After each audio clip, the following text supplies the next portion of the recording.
Action Mania Pictures ka khutshamnaduna pros and cons film na mari shuba oina puthokkadaba Aroiba Wayel haina mingthonba Manipuri feature film gi Yaipha Thouni Thouram ngasi Pangthokkhre Manipur Press Club ki Loktak Hall da pangthokhiba Yaipha Thouni Thouram aduda saknairaba actor ngomba cultural activist amadi Jevidya ningthauza veteran actor na Mithunglin Singh oina saruk yakhi film asigi story screenplay amadi dialogue na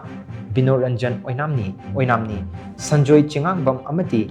Nandras film na cinematographer oiraga puthokkadaba film asida avi khundrakpam ithoi oinam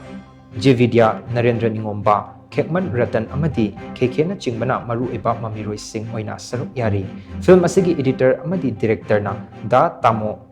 DT Ceremony lyricist na nganba luang saisakpa amasung saisakpina Pusparani amadi nganba luang music director na Gleason Thodam amasung fight director na Bablu Maiteni